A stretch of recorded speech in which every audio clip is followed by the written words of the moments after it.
So today I'm making kimbap. For our ingredients, we need pickled radish, spinach, seaweed, chicken, all these sauces, which are soy sauce, fish sauce, sesame oil, vinegar. I have eggs. First, we're gonna marinate the chicken. Gotta add some gochujang, which is a Korean chili paste. It's really thick, so you gotta dilute it. And we got some other sauces to do that. Got a little soy sauce for some saltiness. This is seasoned soy sauce, which is also a little bit sweet. A little bit of fish sauce, literally just a little dash. Just for a little bit of more of a complex flavor. And I have some white vinegar here.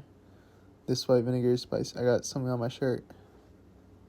But yeah, this vinegar is going to add a little bit of tanginess, a little acidity, as well as a little dash of garlic powder.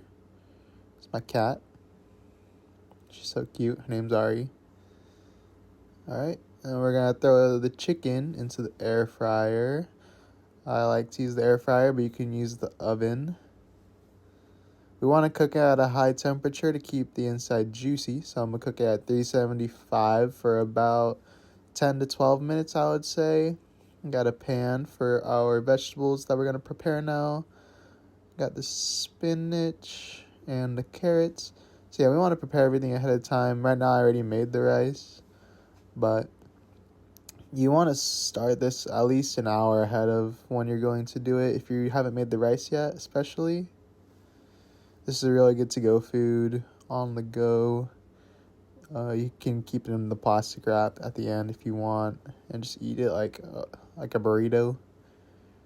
I am going to kind of steam the spinach and carrots.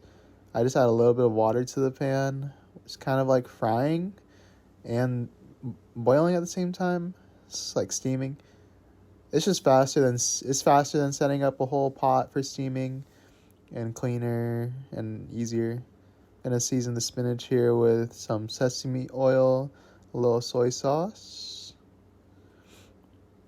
It's gonna add a lot of flavor because this spinach is kind of like a sponge right now, so it's gonna absorb a lot of that flavor. To cut our radish, it comes like this. We're going to want to cut it into planks first, like this. It comes in that longer one, but I cut it in half so it can fit in the Ziploc bag.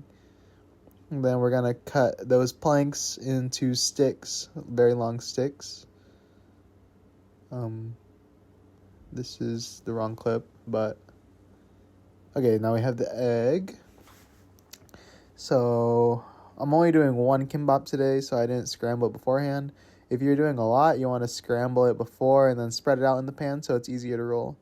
But I'm just doing a single serving today, so I just have this one egg here that I fit into one seaweed sheet length, and then I rolled it. It was a little hard to roll because it was only one egg. But I'm going to flip it here, show off a little bit. And... that's about it for the prep. Once our chicken is done, I believe. Here's Ari again. So cute. Let's see what else we got. So now we got to prep the rice last. Yeah. We want it to be... I like it to be hot. Like, it doesn't have to be hot. But it has to be cold enough to work with your hands. Right now it's really hot, so I got to mix it with chopsticks here. We're going to mix in that sesame oil and a little bit of salt, just a little bit of salt for seasoning. As you can see, it's a little bit brown. And I think it's about time to start rolling. So we got all of our ingredients prepared in this bowl at the side here. I'm going to set the egg off to the side to keep our flat workspace open, our cutting board. Gonna clean it up so that the seaweed doesn't get all messed up. Actually, no, we're gonna cut the chicken first. So, gotta cut the chicken into like stick sizes, about the same size as the radish. I have tenderloins here. chicken tenders are good for this, I'd say. They stay juicy. And since we're trying to keep it healthy, less fat than the thighs. I'm going to start spreading out the rice here. Seaweed is a little old, but it's okay. We're trying to keep just one thin layer. Like, keep it as thin as you can, basically. But we want to just get one even layer. Too much rice, and it will be really filling and big. And you won't really be able to taste the ingredients inside as much. Fit the chicken onto there. Fit all the ingredients. Just don't stack it. It'll be easier to roll if you just lay them out flat like this. Make sure you just shape any ingredients to the size of the seaweed. Cutting the radish to shape it. Spreading out the spinach evenly. And lastly, the carrots here.